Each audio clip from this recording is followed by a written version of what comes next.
sure against these guys because I know that, the mentality of San Diego State is they're gonna, they come in, they try to out physical you. So I knew my guys would be great. Did you give them a pretty good butt chewing after the loss the other night, or work them hard or something?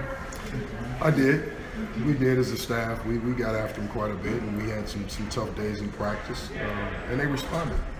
They knew they deserved it, and they all brought it the last couple of days in practice, and even in shoot around this morning at 8 a.m. And so, I felt good about the game. I felt like our guys were going to come in and play hard and compete. And I knew that if we competed and matched their physicality, that we'd be fine. What did you see when Coleman broke down? I saw Pope fall on top of me, and so I had some concerns about that. And then I saw Don trying to get up, and a little skirmish, but nothing too serious. What did the refs say? They just called it a double flagrant and said that they both had contact with each other. You guys start out strong, but San Diego State comes back, gets momentum toward the end. What do you think was the key to pulling out of the Our guys have stayed mentally tough. Our young guys grew up tonight. Jawan Harris-Dyson to be able to go up and hit 2 free throws in an environment like this to seal a win. They grew up tonight, and that's what we've been waiting on. That's what we've been waiting for. And they'll continue to grow, and hopefully we can ride this momentum. You mentioned the environment. Talk a little bit about that hostile, visiting crowd, if you will. Yeah, it's one of the best in the country. It's just one of the best in the country, and they're into it, and their players feed off of it, and our guys didn't let it bother them. I think more than anything, it kept them motivated. More than anything, they enjoyed the environment, and so we didn't let it bother us. What can this mean to you guys going forward? Well, it just gives our guys a tremendous boost of confidence, and so, they know that, feel like they should feel like they can compete, with pretty much anybody, and so we're just trying to build this thing, and so, it's a tremendous boost of confidence for our guys. Hey, for a guy who wants to play fast stylistically, what's it like for you to kind of slow it down and play to some of the different strengths of team? Yeah, philosophically, I want to play fast, but I want to win more than anything. And so, just watching, how things have kind of shaped out for us this season, I just had to really come to terms with the fact that we needed to slow things down.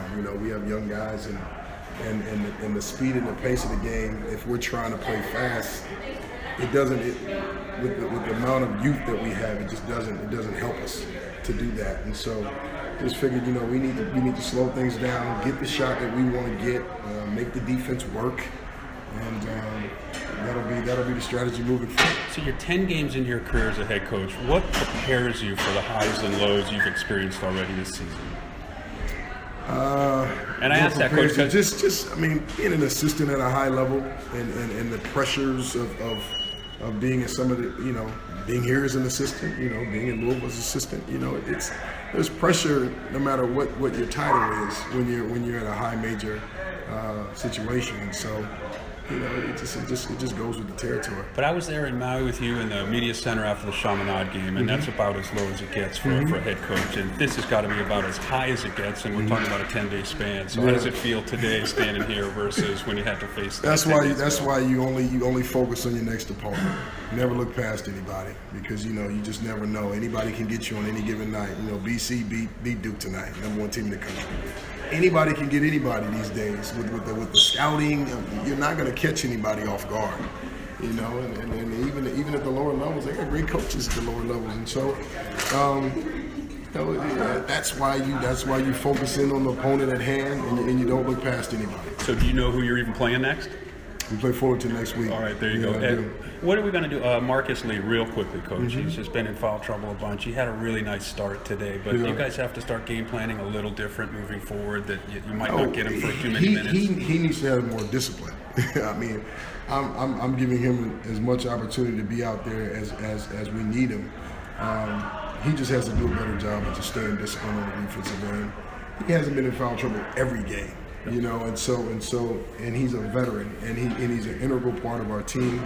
And so he just has to do a better job of staying out of foul trouble and being disciplined on defense. I thought Winston gave you some good minutes in the first half. When he came in, you guys were up 1. McNeil was in trouble, and I think when he exited, you guys were up 8. Can you speak to that? you know, he was solid tonight. He was solid, and that's what we need from him every single game. You know, he didn't get rattled by the press. He handled the press well, found the open man. He did a really good job running the team. He didn't score, but he really helped us win tonight. If there's a guy who's going to thrive in an environment like that in the last 8-10 minutes, is it Don Coleman? Yeah, Don Coleman loves when they boo him. It just makes him play harder, and it doesn't bother him at all. The boos, I think he really enjoys that, and he really thrived in this environment. Played hard, came up with some key steals for us. Heck yeah, he did. And you know, he played a tremendous game on both ends. Yeah, right. And he had a couple. He dove on the ground for one in the first half, which was great. And so it was great to see Don have a really good offensive night, but have an unbelievable defensive night as well. Any concerns about how often he hits the floor? You know, this is part of his game. That's who he is. He sacrifices his body. You know, nothing that I'm too concerned about. Sometimes the more he's on the floor, the more he's making something happen. So, final question, maybe, and that play at the end. How is that not an and one? I mean, we wanted to hit the free throws and improve something, but what in the world made that not an and one? That's not my question to answer. Yeah, but it was a tremendous play, and you got to be proud of JHD taking it to the hoop. Just never a doubt. I'm more proud of him being able to step up to the line and hit the free throws. Played great. Yeah. All right, thanks a lot. Thanks a lot. I appreciate it. Yeah, bye guys. Have a great trip back.